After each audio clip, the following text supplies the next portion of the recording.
have the hot seat king himself joining me today. Let's get this party started, okay? The status of your business currently.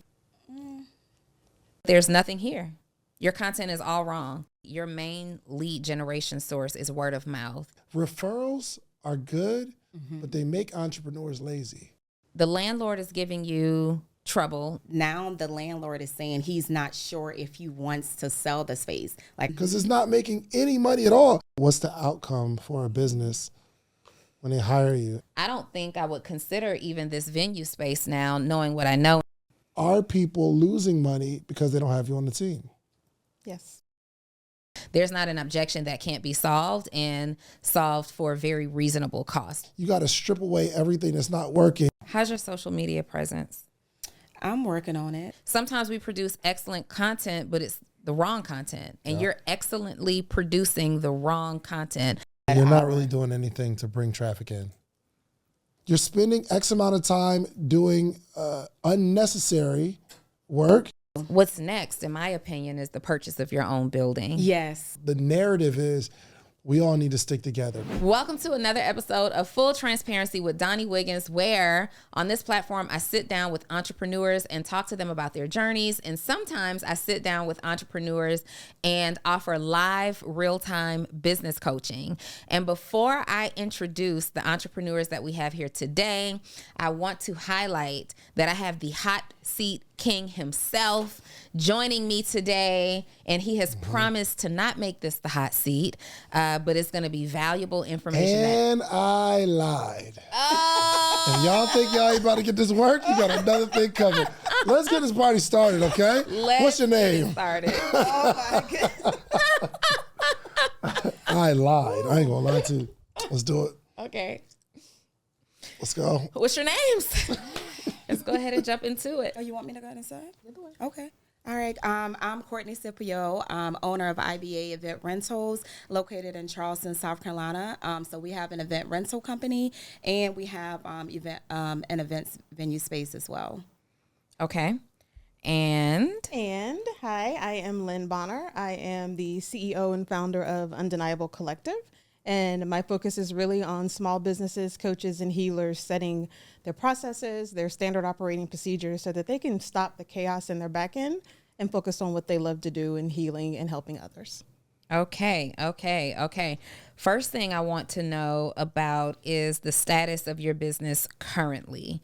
So Courtney, let's start here with you. You have an event rentals company. Yes. What does that mean? So event rentals, so everything from tents, linens, tables, chairs, flatware, china, just about anything that you can think of to put together a wedding, a corporate event, your regular like backyard party. So all the things to have an event. Okay. And where are you operating out of? Charleston, South Carolina. Okay. Charleston, South Carolina. Okay. And the second brick and mortar is the actual event venue space. So that's the second location. So you have an actual business location where they can rent out the venue. Yes. But then the main business is you renting out everything they need. Yes. Chairs, tables, tents, all that good stuff. And that's the second location. So we have a showroom and a warehouse at that location. Showroom and a warehouse. So you have two actual event spaces that people can rent. Mortars, yes. 2 brick and mortars, but one of them has a warehouse where you store all of your things. Yes. That people can come and rent from. Yes. Okay. And how long have you been in business? This year makes 11 years. 11 years in business. Congratulations. Thank you. First of all, 11 years in business. And what revenue did you do last year? A little, I guess it's full transparent. A little over, sorry, Donni, a little bit over $1 million. Okay. Last year you did a little bit over $1 million. Okay. That's different. Then, you could just pull it this way, closer to you. That is a little different than what I see on the form that you submitted, I believe. Hold on, let me just, Courtney. Oh, no. Okay, maybe I was looking at Lynn's form. Yeah, I was. Okay, cool beans. Okay, so you did a little bit over $1 million last year. Was that your first time hitting 7 figures? The year before, yes. Yeah, the year before that, we did like 773. Okay. All right. And what do you believe is the biggest challenge in your business right now? Well, right now it is scaling it to the next level. Like, what does that look like for me? Like on a day-to-day operations, how do I develop into that, that person for the next level? What does that look like, for me? We got the business this far, but what does that next level look like? Mm-hmm. Yeah. Okay. All right. We'll start there. And Lynn, let's talk about your business. Mm-hmm. Tell me about your company. It is kind of rebranding, to be honest. The last few years, started back in 2016, was really more around IT consulting with corporations and businesses that have been around for a while. So US Bank and big companies like that. Now it's starting to morph into focusing on small business owners, coaches, and healers, which is slightly different market, but the same type of work in terms of setting up structures and processes and things of that nature. Okay. Structure and process sounds good, but it's really unclear and it's subjective to however you perceive that. So can you tell me exactly what you do? Sure. So to take a customer from setting up their technology, so which systems do we use, which ones work best for how they move, some of the assessments that we do at the very beginning starts to figure out how you work. Are you someone who doesn't really like processes? So then most of the processes are more around your teams. Mm-hmm. Or are you someone who is more structured like me and I need to know what we're doing and when? Then we structure things around that. Healers, coaches are really more focused on their client side. So some of them have started and not really thinking about the business side really at all. Mm-hmm. So we're thinking about contracts and invoices, payments. We can set up systems that will send out reminders. So you're not the one sitting there writing an email. You're not the one sitting there following up. We can also set up things for your VA to be able to help if there are more personal things you want to be able to do. So birthdays and holidays and things of that nature. So just helping them think through delivery, okay, nurture, and that feedback process at the end.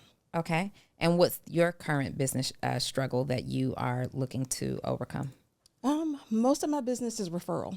So getting to a place where I am attracting, marketing, knowing what to say, making that message way more clear, things of that nature. Would you consider yourself a business coach? Business operations coach. I think I'm definitely in the back end. I'm not marketing or like that side of the business coach piece, but definitely thinking about the how do you get it delivered definitely fits in my world. Fulfillment as well? If it's product, that what you mean by fulfillment? Mm-hmm. Mm-hmm. And digital businesses only or brick and mortars too? I can do brick and mortars too. Okay. All right. Who do you want to start with? Let's go with Courtney. All right, Courtney. So the way this will work, we will focus on one of you at a time and go from there. All right. You ready? I'm ready. I'll let you get started. All right. $1 million last a little over $1 million. Yeah, 1,010,000. 1,010,000. Did it feel like $1 million? Did it feel like $1 million?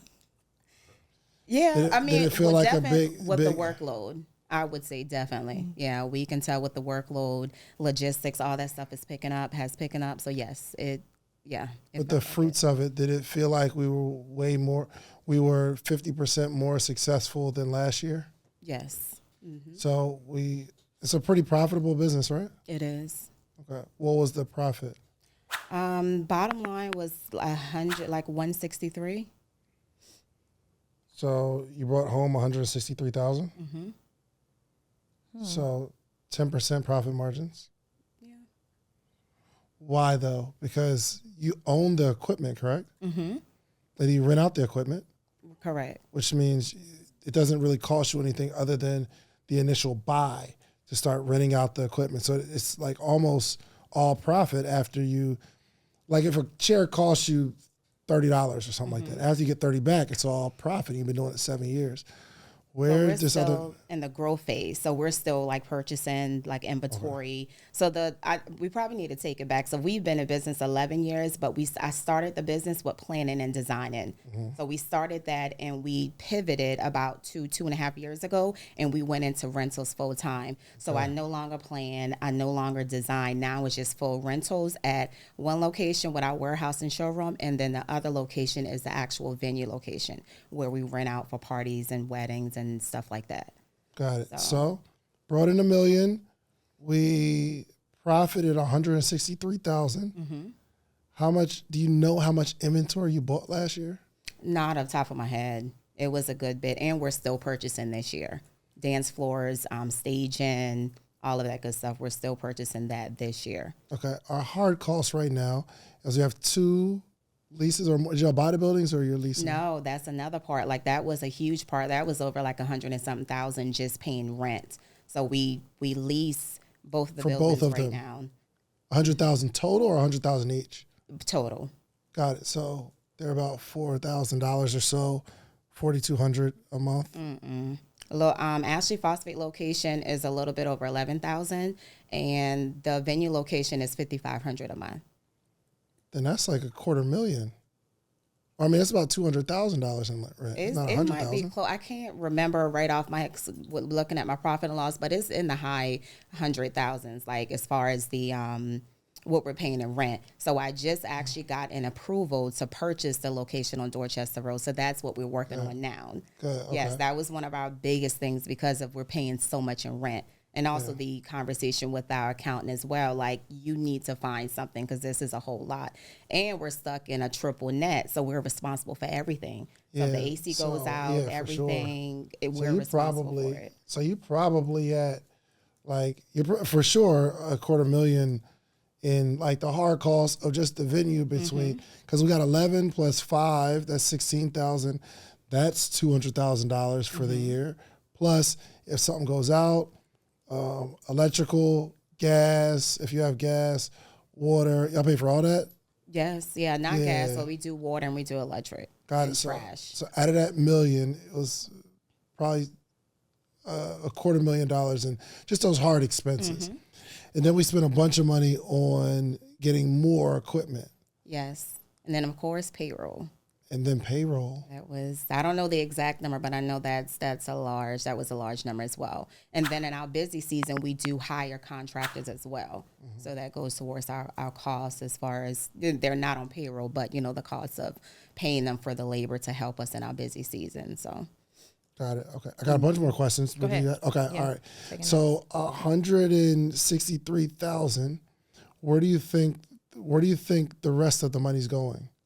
Do you have a handle on it where it's like, yo, we are be able to bank some money every single month and we're taking care of our lifestyle? Yeah. How so?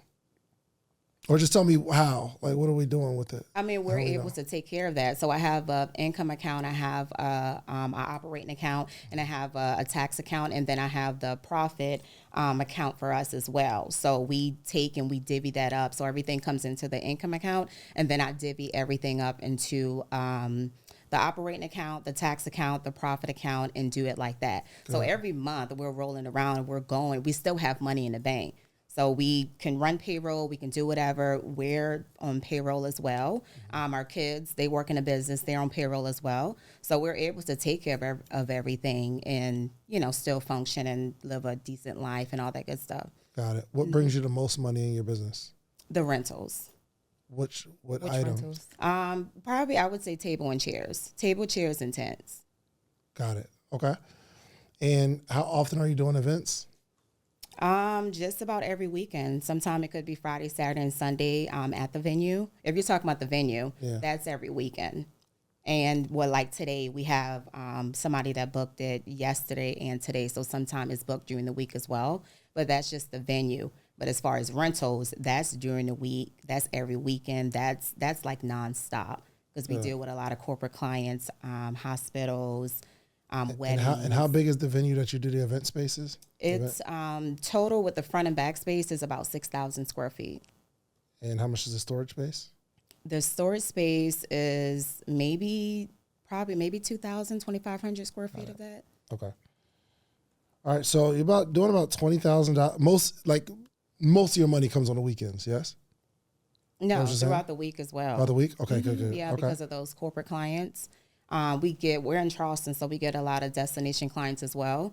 So they have Monday weddings, they have Wednesday weddings. So it's really 7 days a week. It's not like just, the weekends. Got it. Are you branded as any particular type of event space, or is it whatever they want? It's whatever. Okay. Yeah. So we've had weddings, we've had birthday parties, corporate, yeah, any type of event. Of the physical events that you actually have, what's your most popular booked event type? As far as you said, I have At the venue. I would say probably like birthday celebrations, either birthday celebrations or weddings.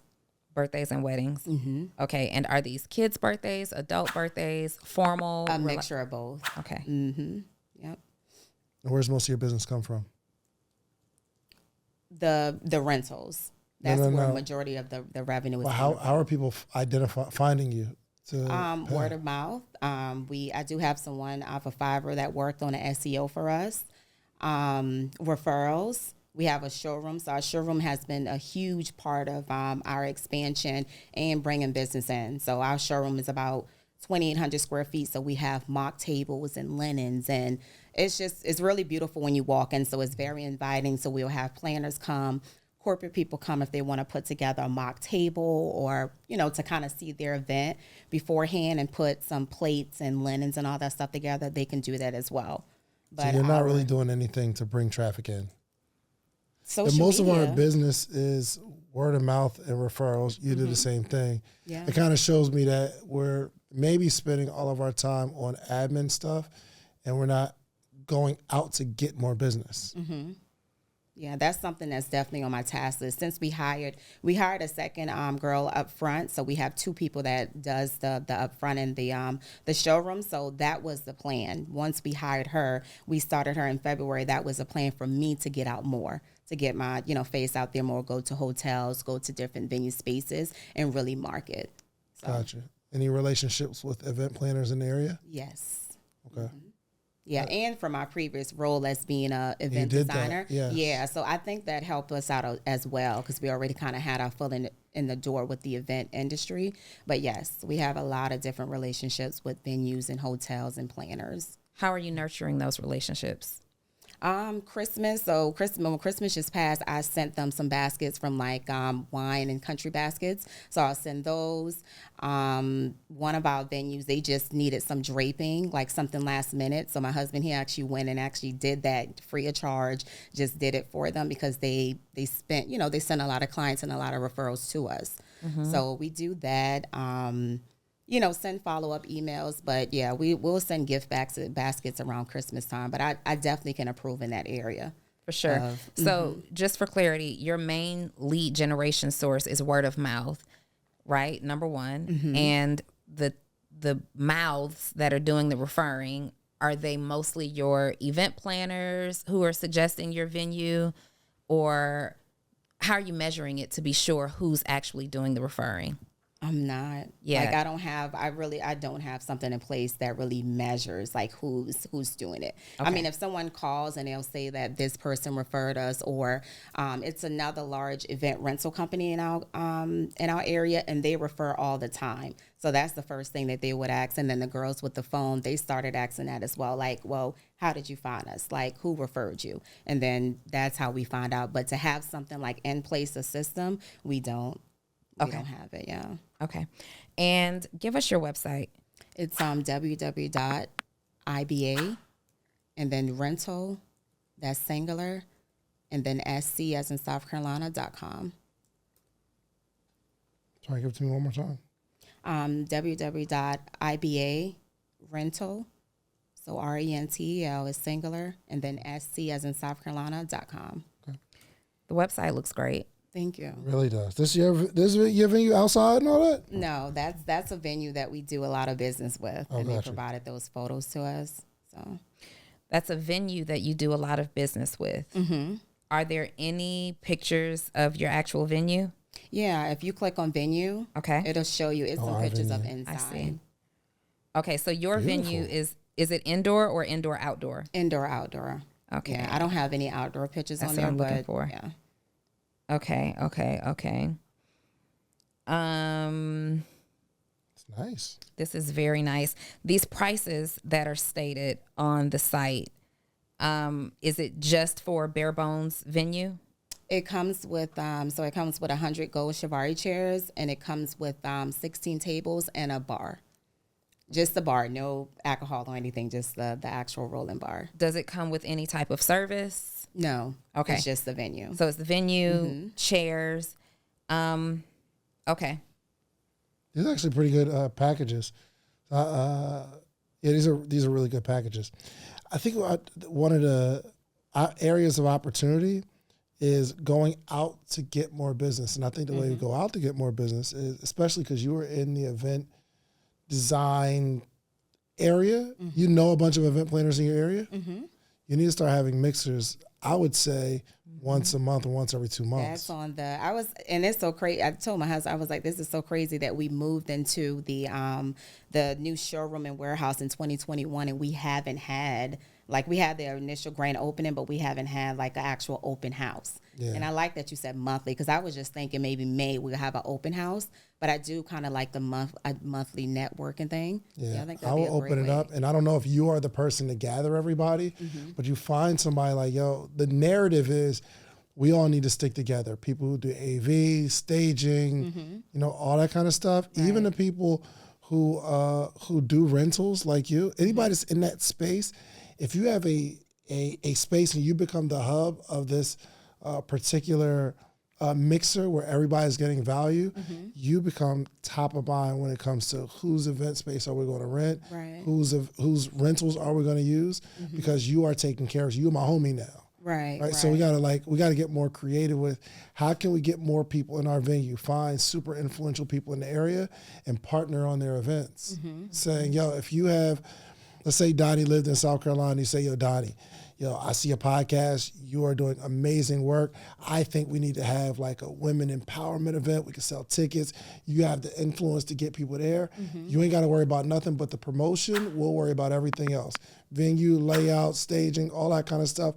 We make money together, one, but two, we're driving more and more people to the venue. And if Donnie's looking to do an event outside of that, or she has somebody else that wants an event, where's she going? So we got to be more aggressive. Referrals are good, but they make entrepreneurs lazy because we get to settle in on the fact that our phone's ringing and people are coming to us.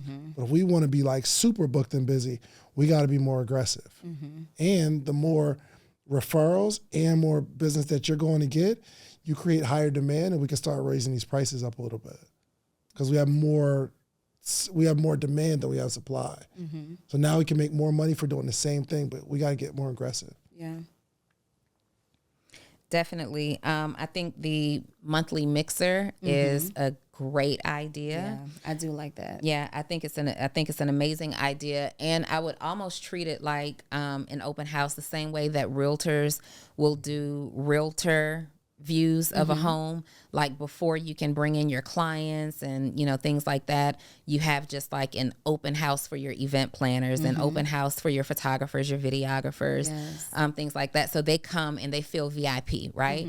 And if you can make your event planners who are dominating in your space feel like the VIP, like, oh, if I go to IBA Rentals, we're VIP there, we get this, we get that, and creating an offer like that to them so that you're their first thought, like when we're doing this event rental. I would even think about some type of package or program where you can incentivize them for having their own thing. And when I'm thinking about incentives, I am thinking about even the way travel agents, for example, are incentivized. They get a lot of people to book at a particular destination, then their trip ends up being free. So you can create some type of a event industry loyalty rewards program, right? Where if you've booked X amount of events in this period of time, maybe we'll do your birthday event for free, right? Or you can get the venue for free, and that alleviates the cost. So now what do you think they want to do? They want to use your beautiful venue for their birthday, and all they have to do is make sure they kind of steer all their clients to your space. It's going to increase your value, and obviously it's going to increase your revenue as well. Awesome. So one thing I do want to say about the venue, so this was a conversation that my husband was having because the rentals is growing so rapidly. So where the venue is, that's the property that we were in the process of purchasing.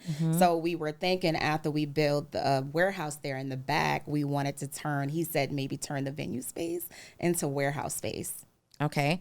What percentage of your revenue comes from the venue?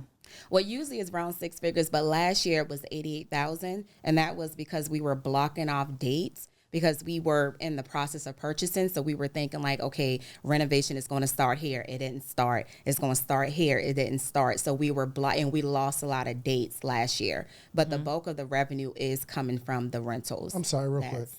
$88,000 from the event. Hey, are you a service-based entrepreneur that helps your clients or customers get some type of result, but you're struggling to post and communicate your message on social media? You don't know how to type a caption that connects and gets people's attention and converts them from just someone who's following you on social to becoming your customer or your client?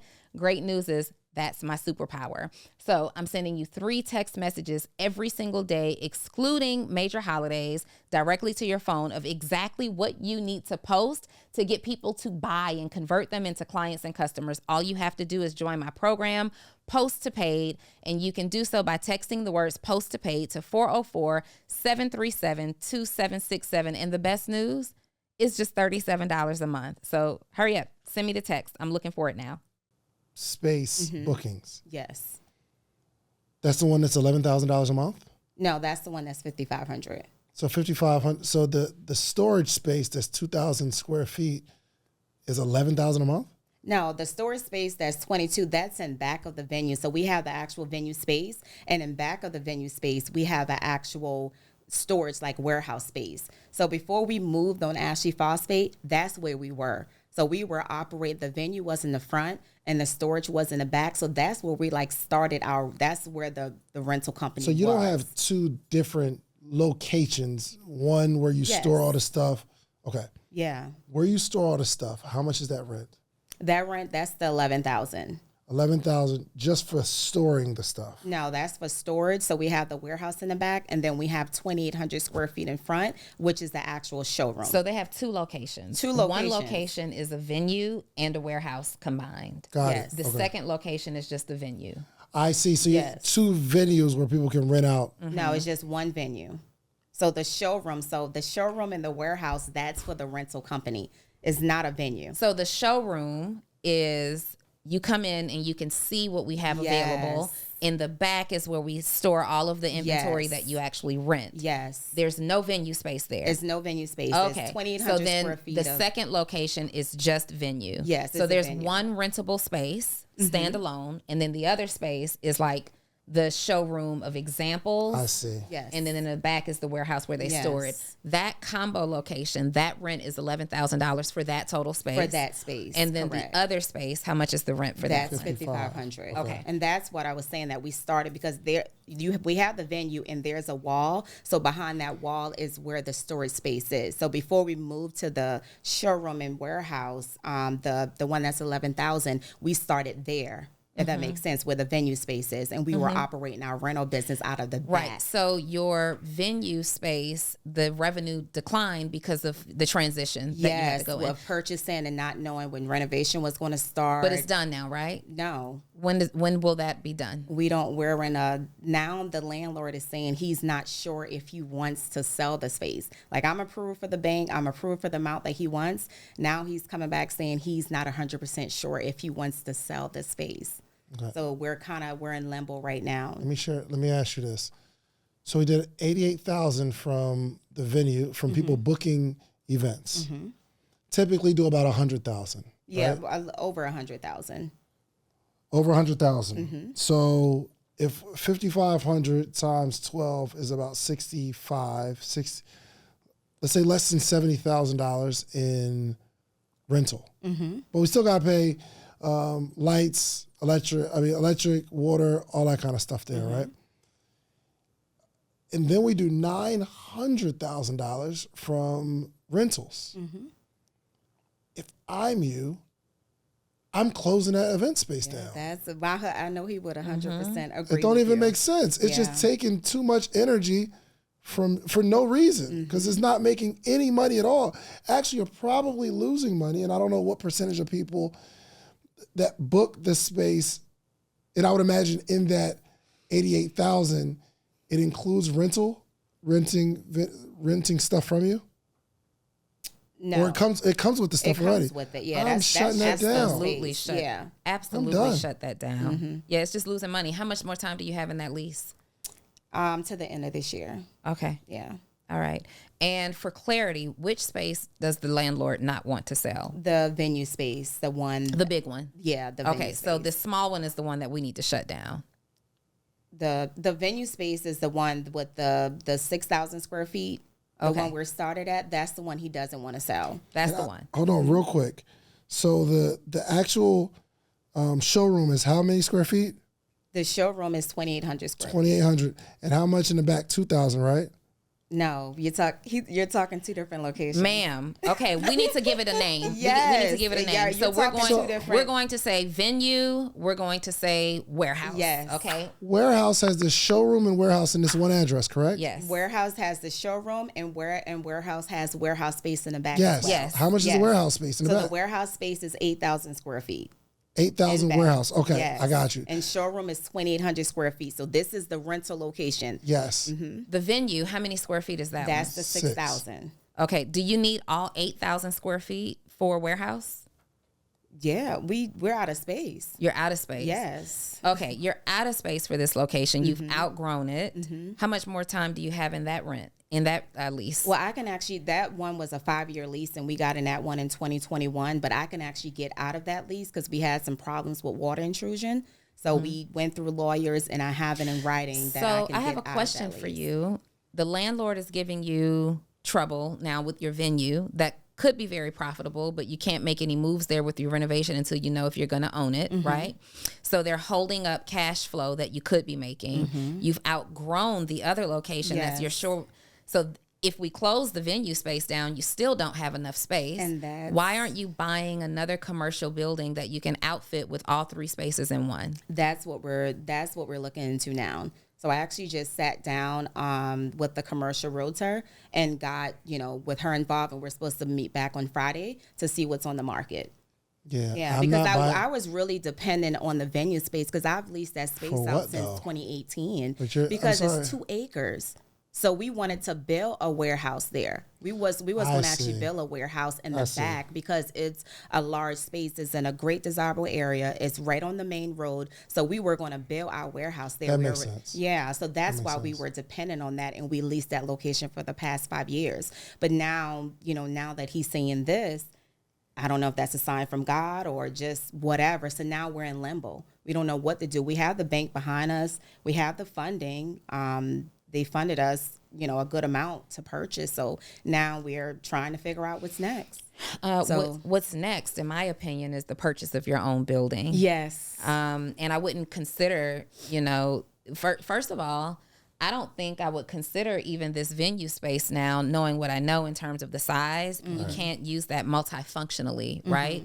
So if I am you, I'm letting that go. Like, tell the owner you're no longer interested, and I would be with my commercial realtor looking for another 20,000, 30,000 square foot space so that you can then at that point have your warehouse, your showroom, and your events rental space in one building. You own everything, indoor, outdoor. You take care of that. That's step number 1. Okay. So if we're talking about scaling and growth, first things first is that we have to get and own our own building. The only reason that I would be telling someone in that business to rent is if you're still in proof of concept phase and you are no longer in the proof of concept phase. You and your husband have been in business now for 11 years. You've been profitable for several of those years. The concept has been proven. So ownership of your building, and I want you to detach from the venue because it doesn't serve you. It's not big enough for anything. That was hard. I understand, but now you're talking about, even if he turns around, now you're talking about new construction built from scratch. Yes. And that is going to come with its own set of issues, especially if we're talking about building on top of land that has not already been built on yet. You don't know what you're going to uncover. Right. The smartest thing for you guys to do, especially considering like immediate scaling potential, is to find an already standing structure, identify what's wrong with it, fix whatever needs to be fixed with it. You know, it's the size that you need, get the layout that you need, and start there. Okay. That's number 1. Okay.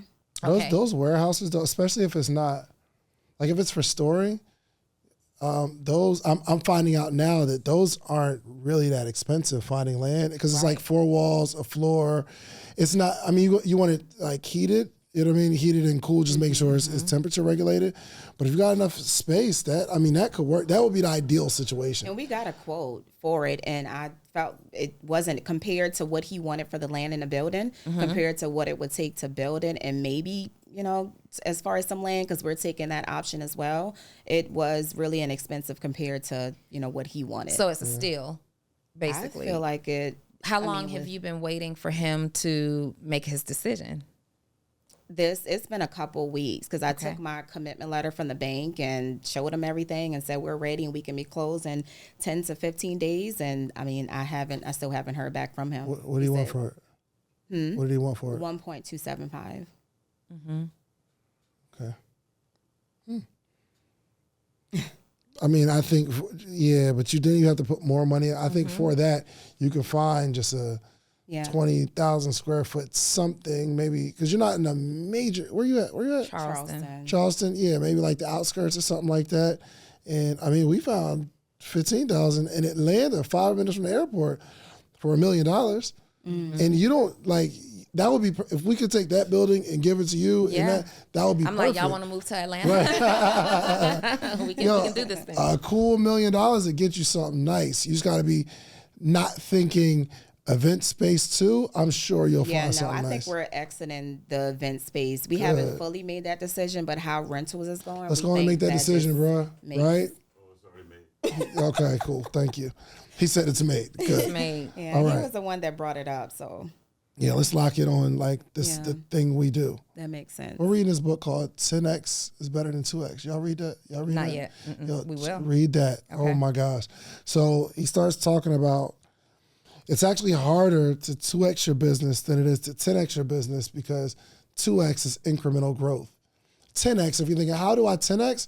You got to strip away everything that's not working, and you got to really it takes focus to 10X something. Right. So you have to literally just strip away everything that's not leading towards the goal. So we need to figure out how we can do $4 million in just event promotion, rentals. Event rentals, yeah. Huge market. We need to figure out how we can take over this wedding industry in this entire city. Yeah. But we can't do it still focusing on a venue for events and trying to get people to book. I totally it just agree. doesn't even make sense. Yep. So Totally agree. first step for sure is we need to sit down and have a strategy on locking in on becoming the #1 event rental company in the entire area, whatever that area is going to be. And even beyond, if we can have systems to travel and things of that nature. And it's that you said that the #1 event rental, because he was just showing me a video in the car. So we participated in you guys' event in Miami. It was EquityCon, Black Equity. Yeah, so we did that. So I was saying affirmations by the water, and he actually pulled that video up, I think, in 2021. And that was one of the affirmations, the #1 rental company in the Charleston and surrounding area. So Let's go. How's your social media presence? I'm working on it. What is your page? Personal or business? Business. It's under IBA Event Rentals. All just one word. IBA Event Rentals. I think it has an underscore at the end.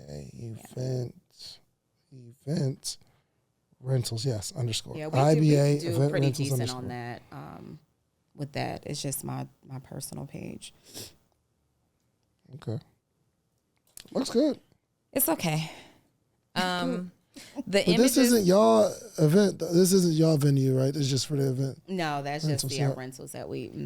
Yeah, so my issue here and why I say it's okay, though the images are quality images, I'm not seeing enough of the decor. I'm not seeing enough of the rentables. I'm seeing the bride and the groom and people, and I want to see like some really good graphics. The other reason that I say it's okay is that I only had to swipe down one good time before I was at a Christmas post.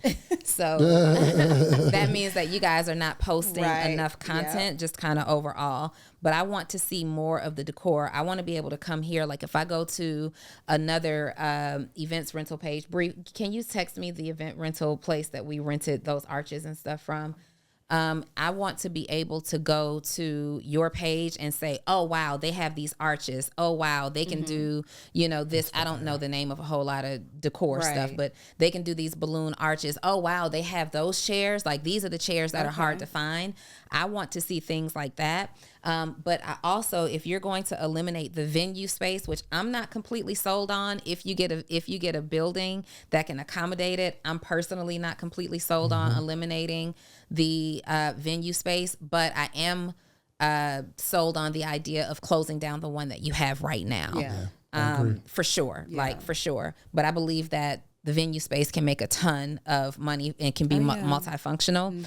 However, because the bread and butter right now has proven to be the supplies, chairs, tables, tents, everything else, I want to see you guys have something unique. Like, I must come here because they have this, and this is the only company that can get this, right? Okay. Do you have any type of unique setup or supply, table type or chair type or something that says, you can really only get this here? Or there's even just a couple of us here. We have it in a variety of colors, or our setup makes it this much more convenient for you. Maybe if it's our delivery process or whatever that is. What's super unique about your business?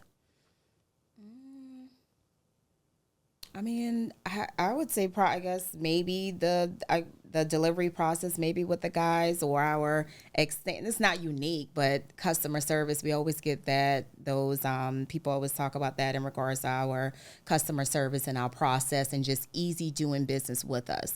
Like, we do pick up the phone. We don't. It doesn't take us 2 days to send a client a quote. We do follow up with clients. Okay, but. So that's not going to be enough. It's good. It's a good honorable mention. But if I am you, I would use the venue space that you have right now today and stage some setups, right? So I would love to see you and your team stage like a wedding setup, stage like your most popularly booked birthday setup. If it's a luxe birthday, like, take some of your decor out of the warehouse and do some staging, and let's get some great photos of what you have available to rent. Okay. And then now, as you're creating content, you can showcase actual events thrown in with a lot of the content of, this is what we have available for you to rent, and here's how you get it, and all those good things, blah blah blah. I believe I still stand with the because now it's different now when we're talking about the open houses. It's going to be different than the venue space. It will be now just in your showroom, so that your event coordinators and organizers can see what you have. I would even recommend that you start like a little newsletter or something for them and give them ideas on how to use different pieces. Yes. Give them ideas on how to use different pieces interchangeably. Give them some event type ideas, make things very, very educational for them so they're excited to open it.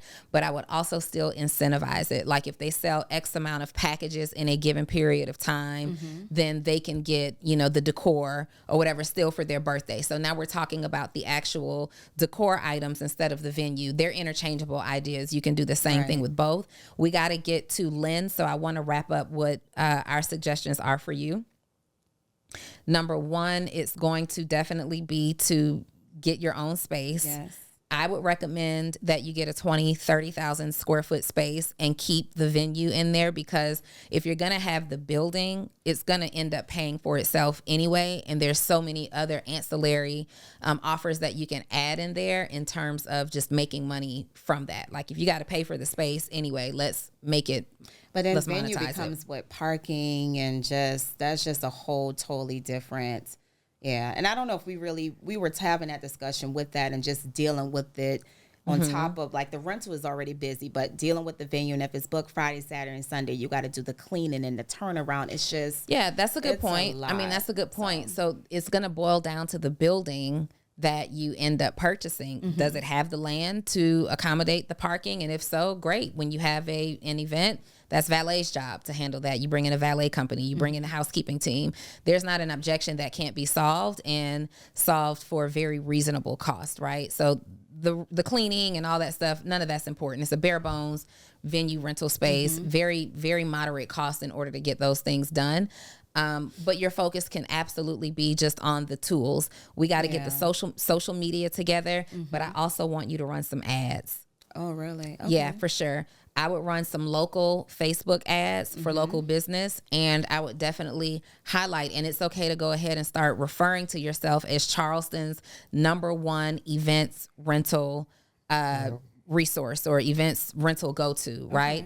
And I'd add that to the van. I'd add that to the truck. Okay. Yeah, for sure. Okay. get you a van that's wrapped. Like, however, how are you guys delivering? They got one. We have They're branded. It's branded. You saw it? 4 Yep, box yeah, it's on trucks. the Okay. box truck. Absolutely, and it's wrapped. Yeah. Okay, add that, Charleston's #1 events rental space, and make sure, more than beautiful, that the wrap stands out. Okay. Okay, so even if you got to get it rewrapped, like, it needs to stand out. When you park that wrap at night, where does it, is it somewhere where people can see it when they're driving by? Our 26 foot is right like in the front of our not in front, but on the side of our showroom. So it's there. And then the other 3 trucks and our trailer is in the back where the warehouse is. Okay, Yeah. Are they visible? Like, is that a high traffic area where people can see it? Very high traffic. And our Okay. trucks are red, so they're very noticeable with white lettering. Absolutely. Yeah. I would run ads. I would also recommend that you guys go heavy on LinkedIn, since you mentioned that you have a lot of corporate events. Yeah. Get on LinkedIn and talk about corporate events. And if you guys are going to eliminate the venue, maybe even offering some type of virtual and or in-person event consultation. Okay. So it's like, hey, you got somebody, like, let's just say David and I are a major corporation, which we are. We are, But for let's sure. let's say we're a major corporation and we've got Brianna over there who's in charge of planning our annual company event, right? Well, Brianna's in charge of it, but she gets with you. You make her job much easier because you're going to do a virtual consultation, offer her some suggestions, what you actually need, how the event can go. You've even got some resources and people. You put those programs together, you're still going to be the premier events rental facility in Charleston, South Carolina. So, and that's virtually. You don't have to show up for that. It doesn't cost you any more money than a Zoom or some type of video stream. And you can offer that as an add-on. You can offer that as an inclusive in your package, but it's a service that makes you stand out. Right. I almost guarantee that the other event rental spaces that have these supplies aren't doing virtual event consultations. So that would be something that I would utilize to stand out. Okay. You're doing awareness ads, okay, on Facebook. You're doing local company awareness ads. Okay. This is just to bring attention to you and to your business. I would do 2 types. I would do one that appeals to potential customers that will do bookings. And then the second, I would appeal to event industry professionals, whoever those individuals are, and still invite them into the showroom, serve food, show, do something where you're displaying like different napkin folding setups and sashes for the chairs and, you know, different balloon art styles, things like that, that can make it more attractive. And that's what we currently have. Like, we have several setups in the showroom. Yep. So yeah, Yep. we currently have that. Okay. All righty. And then we can do some deeper talking offline as well. All right. Thank you. Lynn, Like it. let's get it. You got this. All right. Small business owners, coaches, and healers. You are an operations coach. Yeah. Okay. You're an operations coach. So your job is to help your clients get clarity. You specialize in making sure they have the right technology and systems in their business.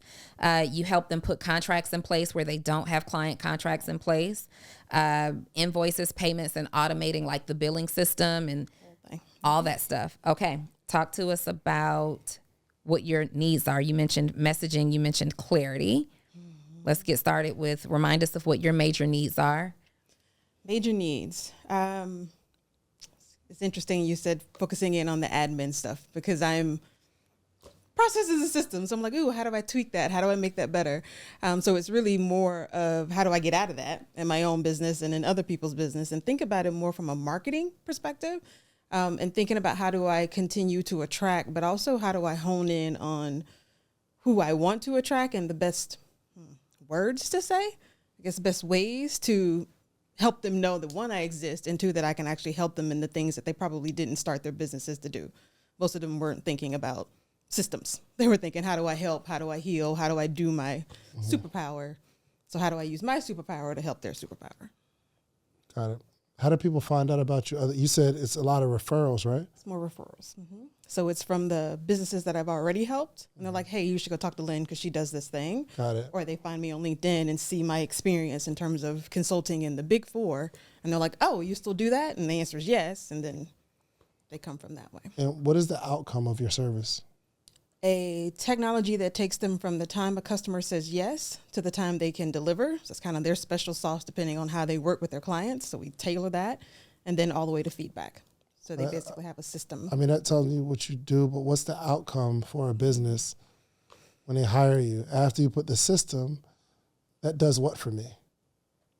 Drop your overwhelm. So you're not like, oh my gosh, where is everything? Right. You get an opportunity to see your business from a metrics perspective. We normally do dashboards. So now you can see visually what came in, what went out. You get to focus on what you started with. So now something is already in place. You know where things are. You're not stressed. You're not curious, I'll say, or stressed about where things are. Got it. What stage are these business owners typically at? Are they beginners? Is there a revenue stage? Is it a wide variety? It's more of a revenue stage. They normally have gotten to that 6-figure. So they're normally 100K plus, meaning they actually have a business and they've tested it out and they've got enough customers to stress them out. So Got you. How good are you at explaining that? I'm not. That's where I struggle. Okay. I think it's going to be important that you have an exercise of identifying what do you do and what is the outcome, because the first thing you described is what you do. And we need to be clear on that, because if I'm asking you, okay, how can you help me? You're going to tell me all the ways you can help me, which I need to know. However, you need to identify the outcomes too, because that's where we sell. You can help me identify, okay, do I need you?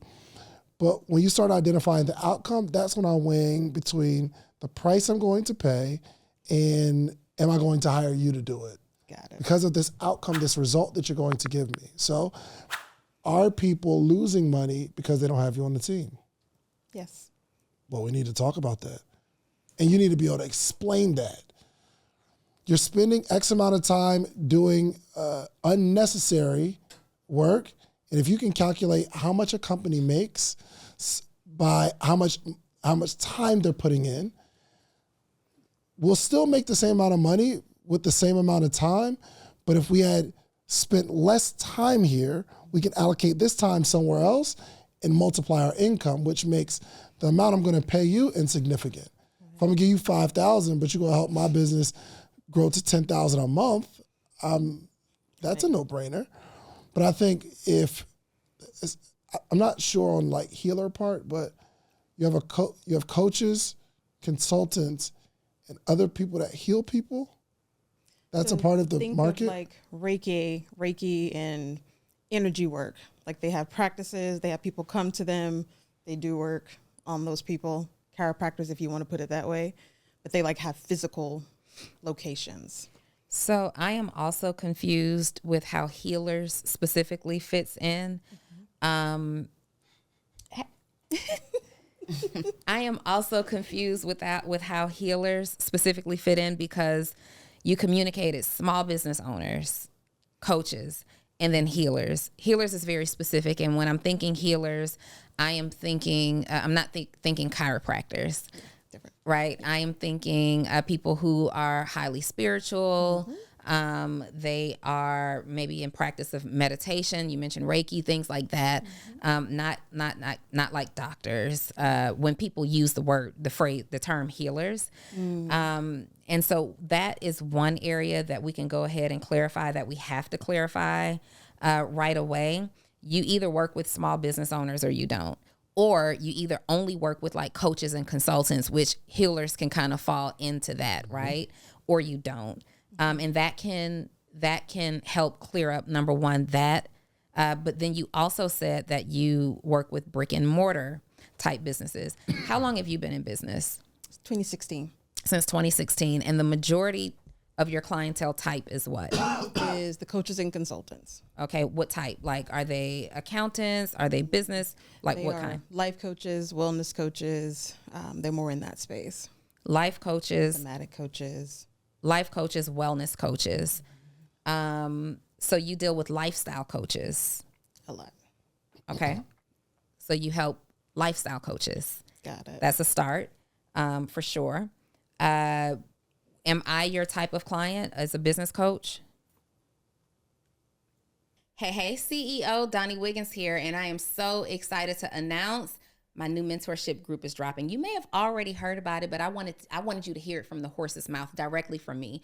My new mentorship group, Actionable CEO, for entrepreneurs who are interested in professional growth, personal growth, and financial growth. You want to learn from me. Y'all have been asking for this for the last 3 years, and I have finally brought Actionable CEO back to serve you every single week. Direct mentorship from me. You will also hear from other people who are in my community that I believe will be greatly impactful to you. You're going to get behind the scenes. We're going to be spending some time together live. This is not pre-recorded. This is live mentorship. So if you are an entrepreneur and you want to be connected, feel connected, you want to elevate your brand, you want to elevate your life, you want to elevate your level of success, Actionable CEO is for you. ActionableCEO.com. See you there.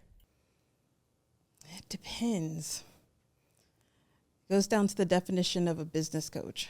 Like if you're more marketing, client acquisition, you may not have processes in place to actually serve all your clients. That doesn't stress you out.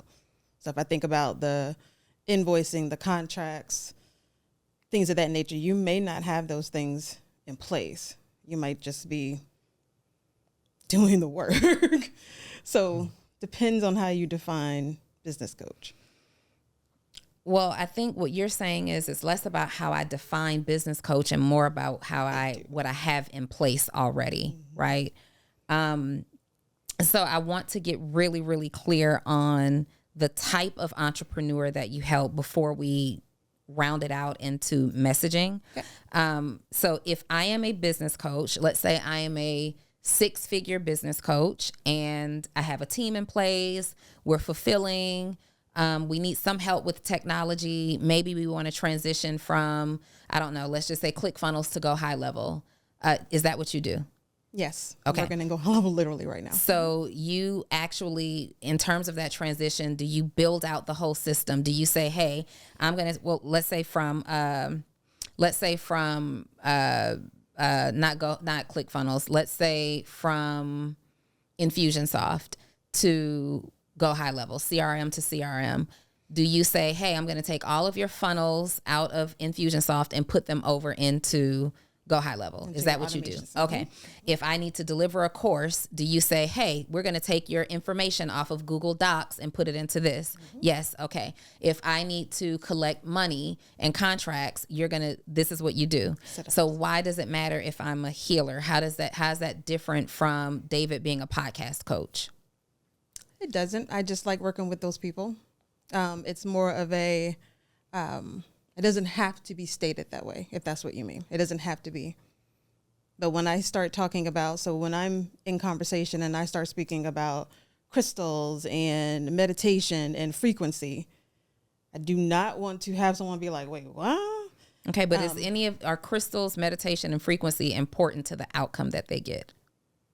Not from a systems and technology perspective, no. Okay. But from a energy, less stress, taking time for self, yes. Is that part of your process? It is a part of making sure we don't throw your nervous system out of whack as we make these changes, yes. Okay. So it sounds like you deal with spiritually led, spiritual-based entrepreneurs. I wouldn't necessarily even say faith-based, because your faith-based entrepreneurs are not necessarily getting into crystals and all of those things. Right. So this is spirituality-based entrepreneurs.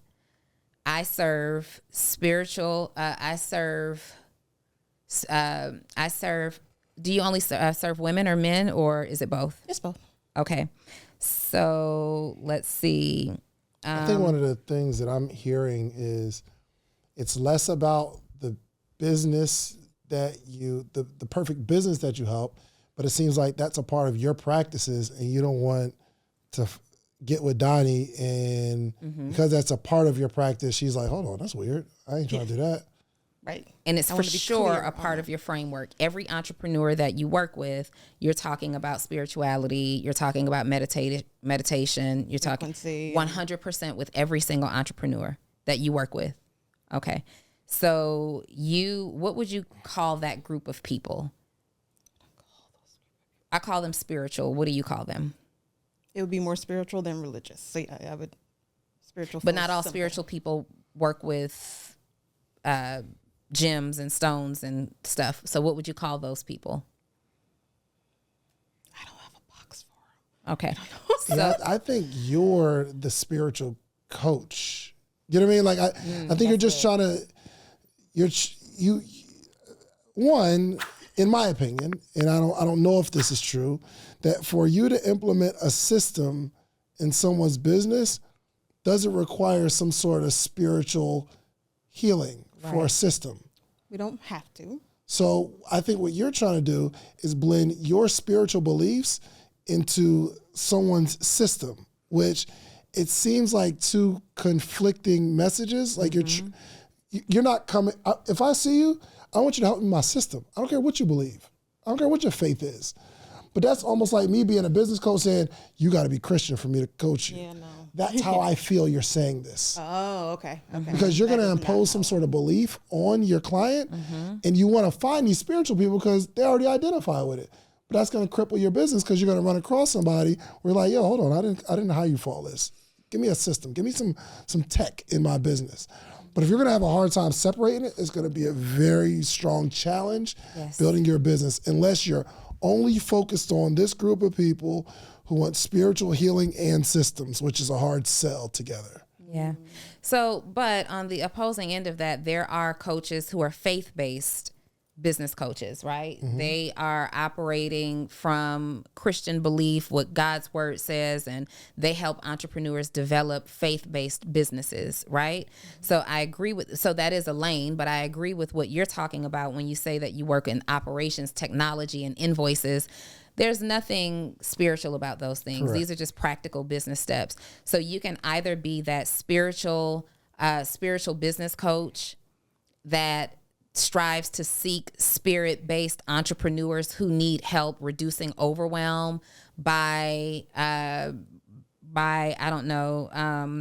becoming more efficient in their operations, then you're their person, right? I'm a spiritual-based business coach who works with spiritually led entrepreneurs who are looking to reduce overwhelm in their business by enhancing or and becoming more efficient in their operations through technology, spiritual practices, and insert the third thing that you do. I want you to think of three core pillars. If you're highly committed to that, you can make a genre or a niche out of anything. You want to be the spirit-based person who does X, Y, and Z, you can do that. But you do risk reducing the group of people that you work with. However, there are so many spirit-based entrepreneurs that you can still do that, coin a market, and you can have a group where all of you guys are in there meditating and rubbing crystals together. You know, if that's what you want to do, right? Is crazy. You can do that. So you are the spirit-based entrepreneurs who works with other spirit-based CEOs. And it's important for you. So to be the ideal client for you, it's important for this person to be spiritually grounded. It's important for this person to believe in meditative practices. And they are building businesses that honor their spirit. That's how it communicate that type of message. You can work with that, play with that, and see if that's going to draw your ideal audience closer to you.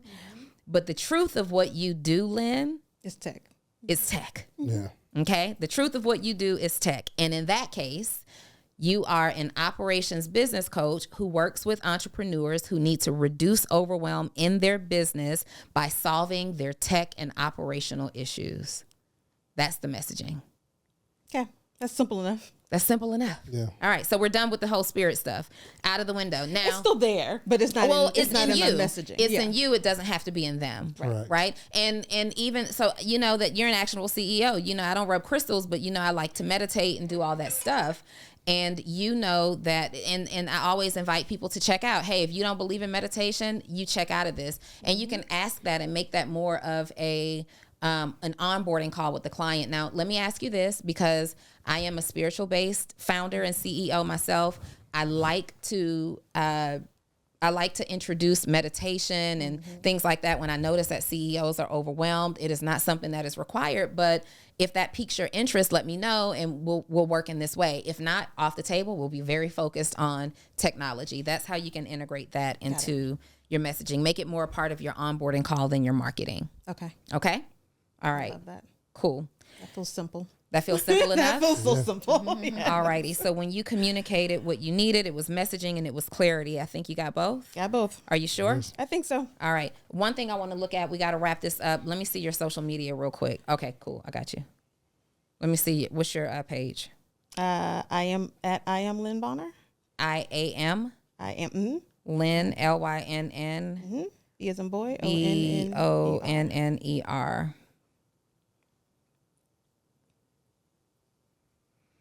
Most employees are productive between 8 and 1. Leadership is growth, resilience, and leadership. You know what's interesting, Dave, is Nothing about systems. nothing about I didn't have to look. nothing about meditation. Nothing about systems, meditation, nothing crystals, about or systems. tech. There's nothing about systems. There's nothing about tech. In fact, her bio says author, 20 years in consulting. It does say business operations coach. And you say you streamline tech and processes for stress-free delivery to end chaos and overwhelm, which I actually like. But there's nothing here. There's nothing. Your content is all wrong. Sometimes we produce, and it looks good. It looks real. Who did this? That's social media manager. Yeah. It looks good. Sometimes we produce excellent content, but it's the wrong content, and you're excellently producing the wrong content. I need you focused on tech. Here are systems that every entrepreneur needs. Here is how it helps. Here's how it makes it more convenient, reduces overwhelm, helps you to scale your business. That's all your content needs to be focused on. Here's how it's more convenient, reduces overwhelm, scales your business. That's your content pillars. Got it.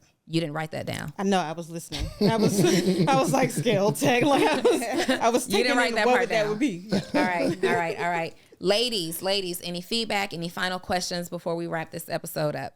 No, I think it was great. Yeah, Okay. I mean, I think Dave took it easy on us. He didn't. She asked me nicely.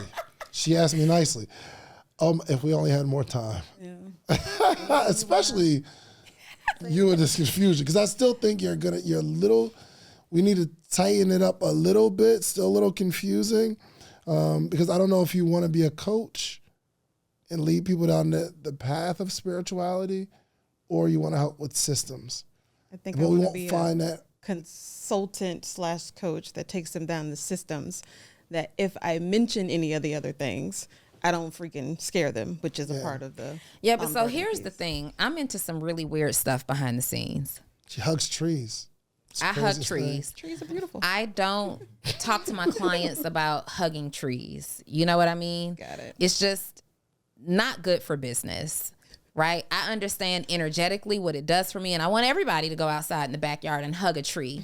But it's not good for business, right? It's like, it's the same, you know, if people are wanting to talk about, it's just, you have to pick a side. Yeah. And so if you want to have these conversations about spirituality freely in your business, I'm not saying that it's wrong.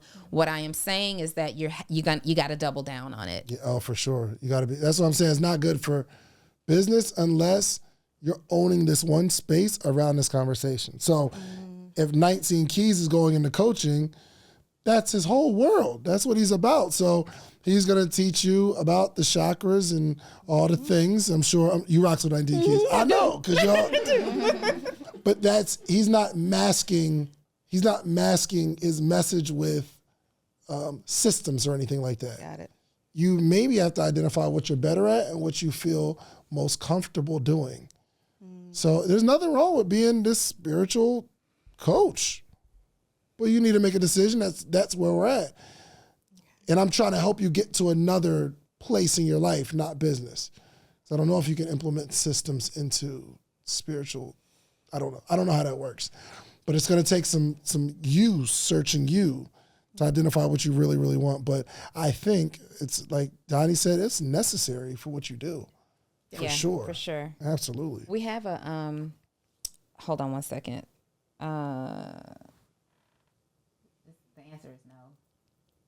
Oh, I don't know. No, I know. Oh, okay, Yeah. cool. So you're gonna have to pick a side. This was completely unrelated, but I have a good friend, Maya Elias, and she is a faith-based business coach. Yep. And she only works with faith-based female entrepreneurs. Yep. And she's built a multi-million-dollar company doing that. So I'm telling you that if you want to build a spirituality-based clientele, you can. For sure. You just have to double down on it, right? What I am seeing you present on social media just says that you're into business in some way. You're talking about leadership more than you're talking about anything else. And nowhere today did you even mention the word leadership, right? Mm-hmm. And so if you get me on a phone call with you and you're talking to me about anything other than leadership, I'm confused. And then if you start to tell me about how I need to calm down and meditate using crystals and candles, I'm scared. Yeah. Okay, I'm out of here. So number one, you got to clean up your social media. If it's systems, technology, automations and processes, that's the content. If you're trying to brand yourself, or if your intent, you need to brand yourself in the spiritual realm, then I need to hear you talking about why these things will help calm your nervous system. Okay. I am the operations business consultant for CEOs who need to calm down their nervous system. I am the operations business coach who is good for your nervous system. That's actually a thing. Okay. That's sexy. I am your operations business coach for CEOs who need to calm, no. I'm the operations business coach that's good for your nervous system. That's it. Then I work with spiritual entrepreneurs who are building their company in this chaotic world. Something like that can be your messaging around that. That's how you introduce it comfortably. People already know what you're going to be on. So when you're talking about these things that you're really interested in, it's not going to be a shock to your lead because they saw this already. But we need that conversation infused right away. Got it. Yep. Got it. Okay. The number one issue with entrepreneurs is clarity. Number one. You know, a lot of people say the number one thing entrepreneurs need to do, you'll never hear me say that number one anything other than clarity. That is the foundation of a successful business, clarity. So even in her situation where, okay, we have an event space and then event rentals, it seems like it goes together. And it does most of the time. But if we are clear on this is all that we do, she's going to 10X. For sure. Because every day I wake up, I have this one mission. I don't got to go do walkthroughs with venues and all that kind of stuff and find somebody to schedule it and make sure somebody can clean it before. It takes so much energy and thought away from the main thing to do these little ancillary things. Mm-hmm. And especially if it doesn't make money. Mm-hmm. But that doesn't make money because we have our focus on event rentals. If she wasn't doing event rentals, this show would make a whole bunch more money. But it's all about clarity. And listen, I'm not talking at y'all, I'm talking to myself too. I do a bunch of stuff that if I locked in on one, $10 million company. However, I'm at a place where I'm cool. I like it. I make enough money to be able to do the cool stuff that I want to do without my locked in focus. Mm-hmm. But if I ever really want to get to that next level, it's going to be some things that I love that I got to put down. And actually every year I stop doing something that made me money the year before. Because in the beginning of the year, I start getting more clarity of, okay, this is my direction for this particular year. That did make me money, but it's not going to get me here. Yeah. And the challenge is throughout the year, I pick up more cool stuff and I got to put that down the next year. But I'm at a place again where I'm comfortable in what I'm doing right now because I make more than enough for my own happiness. So now I get to build cool stuff and me and Donni be doing stuff together that we have no business doing, but we both like to do it. So it's cool. So. Mm-hmm. And IBA, you definitely are Charleston's number one 100%. event rental facility Yes. because I'm looking at your reviews. That's on my affirmations. And there's a couple, well, no. It's on your reviews too. Oh. And so when I say that you can say it, if someone says, oh, wow, really, is that true? Yeah, I got customers who say that. So you are somebody's number one event rental facility. I love and it. so that's it now. It goes in all your marketing. The more you say it to people, the more people are going to believe it. They're going to start referring to you.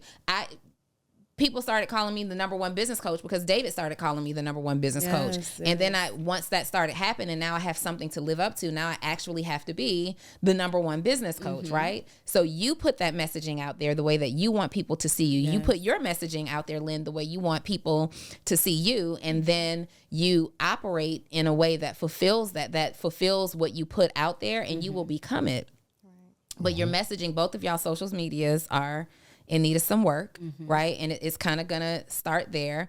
I think we have a good plan for you. Your process is going to take just a little bit longer because you really need to get out of both those buildings. Yeah, definitely. So I think, he agreed, but I think the venues is going to actually going to go away, and the focus is going to be event rentals. I feel like your husband been saying that. He's like, you know what I mean? Y'all go to a school and talk to kids, and the teacher be like, I've been telling them that all year. You need somebody else to come here and tell y'all. It was my dream to renovate it and bring it to life and all the things, but yeah. Yep.